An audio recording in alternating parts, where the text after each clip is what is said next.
So in the real estate tech world, data standards are everything. I mean, they're the absolute foundation. So you can bet when two of the industry's heaviest hitters start talking about becoming one, well, everybody pays attention. Today, we're going to unpack a pretty major development, the surprising story of the merger between RESO and CMLS that wasn't. Okay, let's just get right to the headline here. After almost a full year of really deep discussions, the deal is off. RESO and the Council of MLSs have made it official. They will not be forming a new combined organization. And look, this is a huge pivot after months of what seemed like serious progress, and honestly, it caught a lot of people by surprise. And this isn't just speculation. This comes straight from the organizations themselves. In their joint statement, they called it a shared decision. Now that phrasing is so important, right? It's not one side backing out. It signals that this was a totally mutual agreement and that they're presenting a unified front, even as they're stepping away from what would have been a massive, industry-changing merger.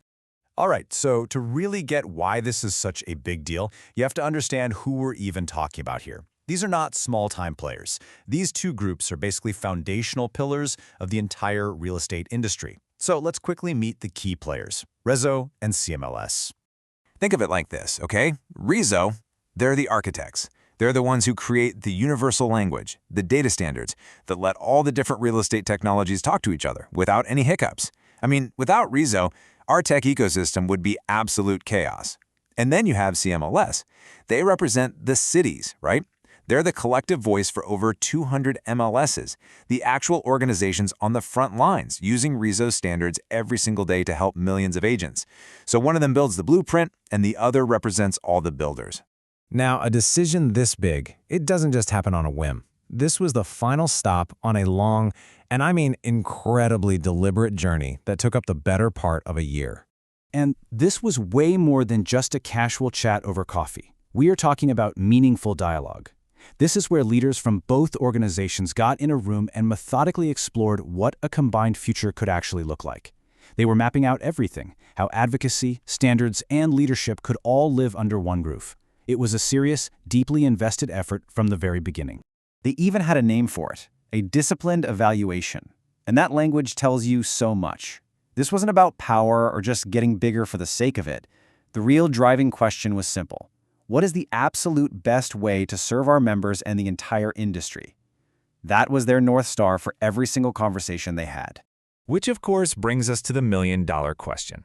If these talks were so thorough, so disciplined, and they went on for nearly a year, why did the deal stall? Why didn't it happen?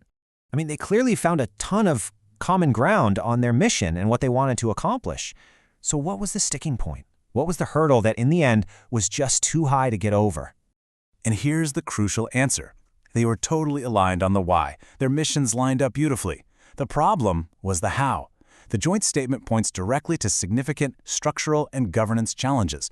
And what that really means is the nuts and bolts of mashing two very different organizations together, each with its own long history, its own bylaws, its own leadership model, it was just too complex.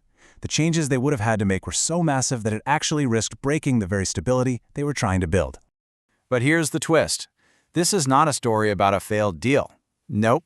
Both organizations have gone out of their way to make it very, very clear that this is just a new chapter in their partnership, not the end of the book. In fact, you could argue that the whole process was incredibly valuable. This year-long deep dive basically forced both RESO and CMLS to take a really hard look in the mirror. It made them realize their own unique strengths, it hammered home why good governance is so important, and it reminded them of their huge responsibility as stewards of the industry's plumbing. In this quote right here, it makes their path forward crystal clear. The partnership isn't just continuing, it sounds like it's getting even stronger. They are going to keep working side by side on all the important stuff, strengthening data standards, supporting the MLSs, and pushing for innovation. So the essential collaboration that the industry really depends on, yeah, that's not going anywhere. So this whole thing leaves us with a really fascinating final thought. We usually think of mergers and acquisitions as the only real sign of bold progress, right? But what if this is a different kind of success story, a more mature one? Could this model, this deep, disciplined evaluation that ends not with a merger, but with a smarter, more focused collaboration, could that actually be the new template for how an industry evolves responsibly? It really makes you think that sometimes the bravest move isn't to combine, but to have the wisdom to understand exactly why you shouldn't. Something to chew on.